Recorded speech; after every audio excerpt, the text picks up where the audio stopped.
Okay, so let's start the chapter biomolecules. देखते हैं इस चैप्टर को किस तरीके से पढ़ना है, because it's a very small chapter. Exam में जो क्वेश्चंस आते हैं बिल्कुल डायरेक्टली आते हैं, तो आपको जरूरत ही नहीं है दिमाग लगाने की, जस्ट स्ट्रेट अवे आंसर्स आएंगे and you will be good to go. So first of all let's start. Chapter 5 parts में डिवाइडेड है: carbohydrates, proteins, vitamins, nucleic acids and hormones. Now जो हमारा हार्मोन पार्ट है दैट इज वेरी स्मॉल, बहुत ही कम questions यहाँ से बनते हैं, so you can just read it. Carbohydrate हमारा 2 पार्ट्स में डिवाइडेड होता है। First one is monosaccharides. Monosaccharides में हमें दो एग्जांपल्स बहुत डिटेल में पढ़ने हैं: ग्लूकोज एंड फ्रक्टोज। सेकंड जो इसका पार्ट है दैट इज द पॉलीसेक्राइड्स, और इसमें हमें पढ़ना होगा स्टार्च के बारे में। And then second cellulose, and the third polysaccharide is the glycogen. इन तीनों के बारे में थोड़ा थोड़ा थोड़ा डिटेल में पढ़ना है, क्या इनके मोनोमर्स हैं, कहाँ पर लिंकेज होती है, not. Now talking about the proteins, तो प्रोटीन्स में हमें अमीनो एसिड्स के बारे में पढ़ना होता है, a very important topic. Then classification of amino acids and proteins both, दोनों का। वाइटामिन्स में अगेन आपको थोड़ा, एक तो सबसे पहले डेफिनेशन पढ़नी होगी, and after doing the definition हमारे पास टू टाइप ऑफ वाइटामिन होते हैं: fat soluble and water soluble vitamin. इसकी definition plus example very important. Now nucleic acid में अगेन दो चीजें पढ़नी है हमें: DNA and RNA in detail. Okay, so now let's talk about the chapter. First of all start कर लेते हैं हमारे चैप्टर में क्या क्या चीजें हैं। तो यहाँ पर जो आपको सबसे पहला टॉपिक मिलेगा वो है कार्बोहाइड्रेट्स। उसमें आपको डेफिनेशन यहाँ मिल जाएगी कार्बोहाइड्रेट्स की, अच्छे से इसको पढ़ लेना, इट इज वेरी इंपॉर्टेंट, एक मार्क में पूछा जा सकता है, so do not ignore this. After that इसी पैराग्राफ के अंदर आपको एक और बहुत इंपॉर्टेंट चीज मिलने वाली है, which is the general formula of carbohydrate, जो कि आपको यहाँ मिल जाएगा CxH2O whole Y। And then आपको यहाँ पर कुछ एक्सेप्शंस में मिलेंगे, कुछ ऐसे कंपाउंड्स होते हैं जो इस फॉर्मूले में फिट नहीं होते, still it is a carbohydrate. Example is rhamnose. Formula है C6H12O5, and the second is ethanoic acid which is not a carbohydrate but still इस फॉर्मूले में फिट हो जाता है। सो या it is important in this paragraph. आगे बढ़ते हैं। क्लासिफिकेशन ऑफ कार्बोहाइड्रेट्स पर, so it is very important topic. यहाँ से आपके एमसीक्यूज बहुत बनते हैं, 1 मार्कर क्वेश्चंस एमसीक्यू डेफिनेटली पूछे जाते हैं। पीवाईक्यूज उठाकर देखोगे आपको समझ आ जाएगा। So first is monosaccharides, oligosaccharides and polysaccharides. इसके आपको एग्जांपल्स बहुत ही अच्छे से करने हैं। फॉर एग्जांपल मोनोसेक्राइड्स में ग्लूकोज, फ्रक्टोज, राइबोज। ओलिगोसेक्राइड्स के भी हमारे पास एग्जांपल्स यहाँ पर आ जाते हैं। देन पॉलीसेक्राइड्स के फाइनल एग्जांपल्स मिलते हैं: starch, cellulose, glycogen and gums. Okay, now let's talk about the next category जो आपको इस पैराग्राफ में मिलेगी, about the reducing and non reducing sugars. Very very important, MCQ का क्वेश्चन बनता है डेफिनेटली इस वाले पार्ट से। तो क्या होते हैं reducing non reducing sugars, and examples are more important than the definition, so read accordingly. So now the next classification is about aldose and ketose. Aldose sugars कौन सी होती हैं and ketose sugar कौन सी होती है, you will get the definition in this particular paragraph, यहाँ से आप अच्छे से कर लेना, plus the examples are again very very important. After that अब हमारे पास आ चुका है ग्लूकोज। तो glucose is very important, like इसको आप चाहकर भी स्किप नहीं कर सकते हो, पेपर में डेफिनेटली क्वेश्चन बनेगा। तो it's a 5 star topic of the chapter. होता है ना एक टॉपिक जो स्टार होता है चैप्टर का, दिस इज दैट टॉपिक, इसके बिना कोई पेपर नहीं बनता है। Biomolecules means the question from structure of glucose definitely will going to come. Now इसमें कुछ रिएक्शंस दे रखी हैं।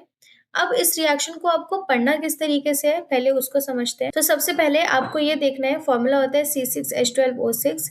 नाउ नेक्स्ट रिएक्शन में जो आपको रिएक्शन दे रखी है वो तो इंपॉर्टेंट है ही, बट हर एक रिएक्शन सजेस्ट क्या कर रही है, क्या इंडिकेट कर रही है, क्या कंफर्म कर रही है, this is very very much important. For example पहली रिएक्शन हमें इंडिकेट करती है that all 6 carbon atoms are linked in a carbon chain. So question पूछा जा सकता है, write a reaction which indicates that 6 carbon atoms in glucose are linked in a carbon straight chain.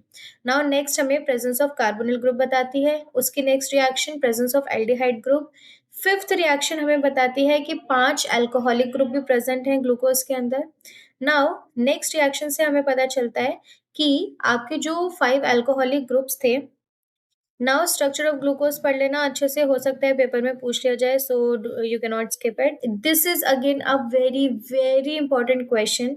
जो glucose का normal structure है, Fisher projection जो अभी हम करके आए हैं, वो कुछ रिएक्शंस ऐसी हैं जो नहीं देता।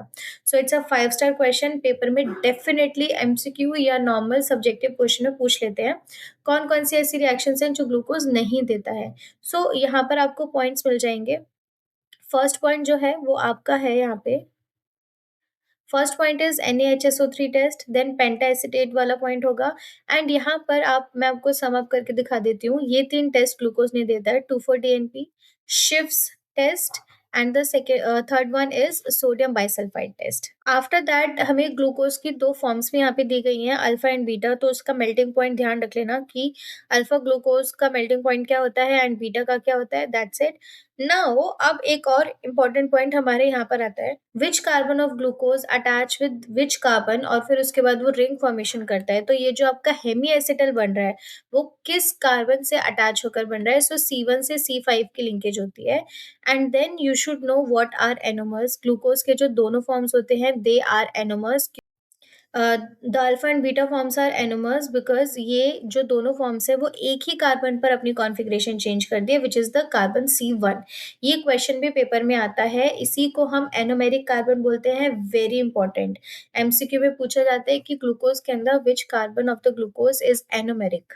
Okay, now let's talk about the fructose. इतना इंपॉर्टेंट नहीं है, so it's just a 3 star topic, देख कर जा सकते हो।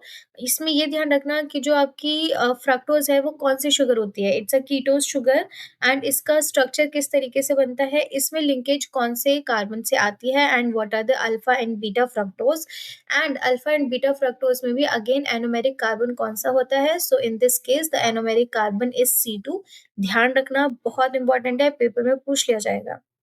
Monosaccharides are over. Now we have to go to the disaccharides. Sucrose, and sucrose on hydrolysis हमें 2 यूनिट्स देता है, किस किस की, ग्लूकोज की एंड फ्रक्टोज की। एंड प्लीज ये भी ध्यान रखना कि ग्लूकोज और फ्रक्टोज में से कौन सा ग्लूकोज एंड कौन सा फ्रक्टोज मिल रहा है। सो अल्फा ग्लूकोज होता है एंड बीटा फ्रक्टोज होता है। In this, a very very important question will be there. Define glycosidic linkage. एक नंबर में डेफिनेशन लिखने के लिए आती है, प्री बोर्ड्स में, बोर्ड्स में कहीं भी टकरा सकता है, डेफिनेटली आएगा ये question.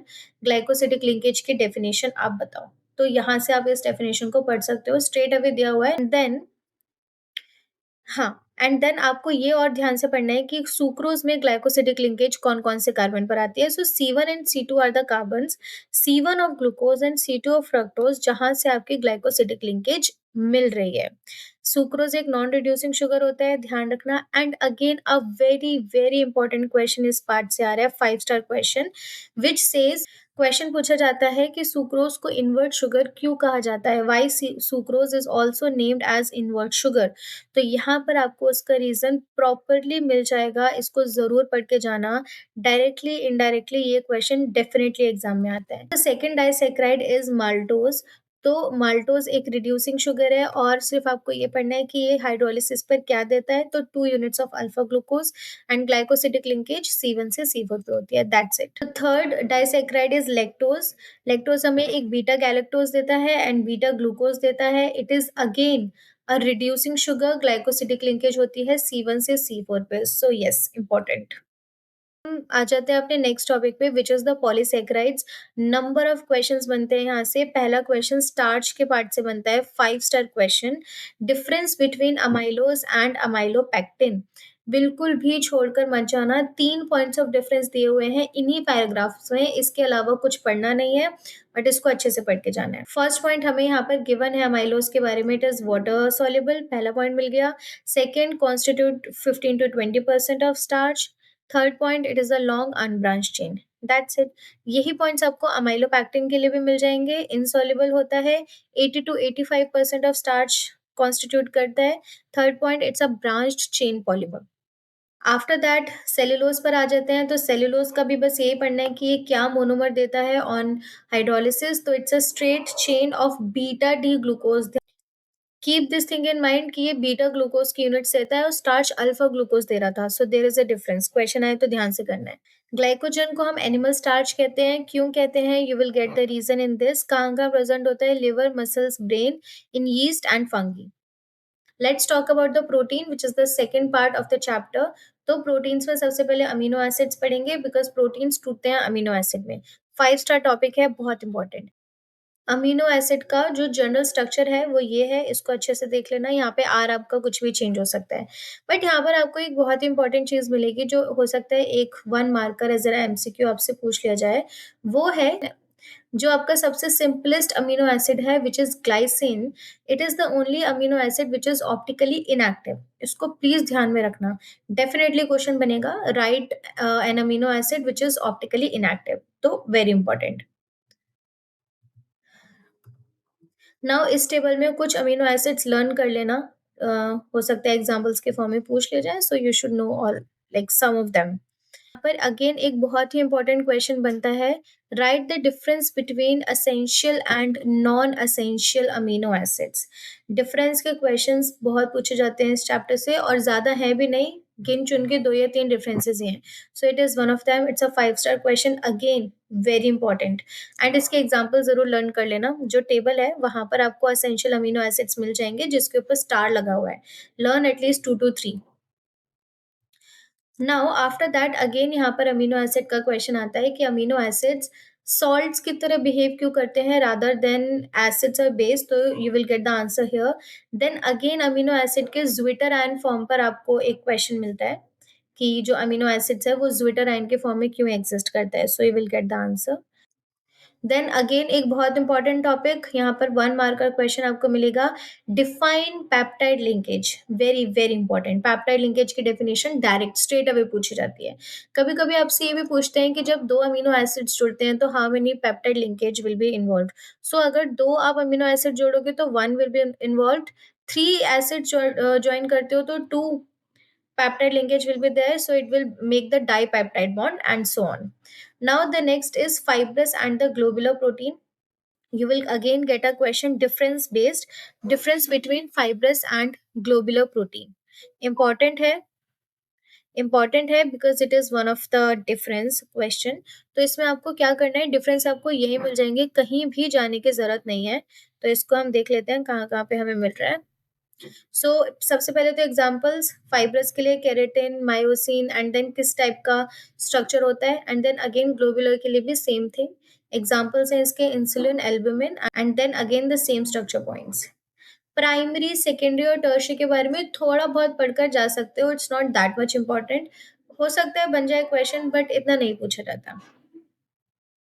Now again a 5 star topic of the chapter, इसमें से डीनेचुरेशन ऑफ प्रोटीन से डेफिनेटली क्वेश्चन आता है। सबसे पहले तो definition, what is a denaturation of protein, तो यहाँ पर आपको डेफिनेशन मिल जाएगी, मैं अंडरलाइन कर देती हूँ। And after that you will get one more important point कि प्राइमरी स्ट्रक्चर ऑफ प्रोटीन डीनेचुरेट नहीं होता है। You can get a question in the MCQ कि प्राइमरी स्ट्रक्चर जो है वो डीनेचुरेट नहीं होता है या कौन सा स्ट्रक्चर डीनेचुरेट नहीं होता। Now then examples, coagulation of egg white and curdling of milk, very important. Enzymes में से ज्यादातर क्वेश्चंस नहीं पूछे जाते हैं, बट रिसेंटली एक बच्चे का भी प्री बोर्ड हुआ था। सो वहां पर एक क्वेश्चन था, what does the enzyme maltase do. तो आप उसको देख सकते हो। Next, vitamins. तो वाइटामिन्स में से आपको फर्स्ट ऑफ ऑल तो डेफिनेशन ही पढ़नी है, डेफिनेशन के अलावा कुछ फिलहाल नहीं पढ़ना है। So first of all you have to do the definition, and then after definition हमें अगेन एक और डिफरेंस का पॉइंट मिल गया है।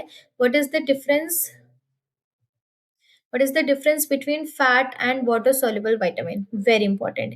इसके एग्जांपल्स प्लीज करके आ जाना अच्छे तरीके से, बहुत ही ज्यादा इंपॉर्टेंट है। यहाँ पर आपको सभी एग्जांपल्स मिल जाएंगे। So yes, it is very very important. ये टेबल एक बार देख सकते हो, कोई वो नहीं है, मतलब हो सकता है पूछ लिया जाए, so just go through it। Then the next topic of the chapter is nucleic acids। तो न्यूक्लिक एसिड्स क्या होते हैं, पहले उनके definition you should know. And then 2 तरीके के न्यूक्लिक एसिड्स हैं, 5 स्टार टॉपिक है, डेफिनेटली आना ही आना है। डीएनए एंड आरएनए के बारे में पूछते हैं। So again one more difference, difference between DNA and RNA करके चले जाना। Right at least 3 to 4 points for this. तो अगर आपसे डिफरेंस पूछता है तो आप वहाँ पर एटलीस्ट 3 से 4 पॉइंट्स आपको याद होने चाहिए। यहाँ पे आपको सभी डिफरेंसेस इजीली मिल जाएंगे।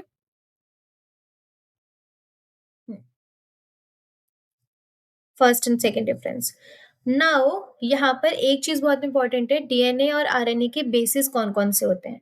सो एज यू ऑल नो, एक बेस ऐसा होता है जो डीएनए और आरएनए में डिफरेंट होता है, बाकी all the three bases are same. तो वो है आपका यूरेसिल एंड थायमिन। तो इसको आप ध्यान से करना, एमसीक्यू में पूछ सकते हैं।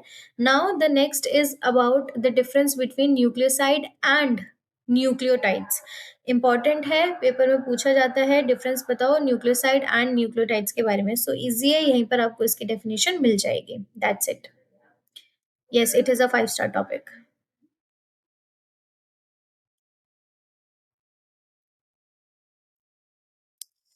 Now the last topic is hormones. तो हॉर्मोन्स को आपको बस ये जो पैराग्राफ्स आपको दिख रहे हैं, जस्ट अ 3 स्टार टॉपिक। हो सकता है पूछ लिया जाए, हो सकता है नहीं भी पूछा जाए, इसी को थोड़ा बहुत पढ़ लेना, that will be okay from your side. And या दैट्स ऑल।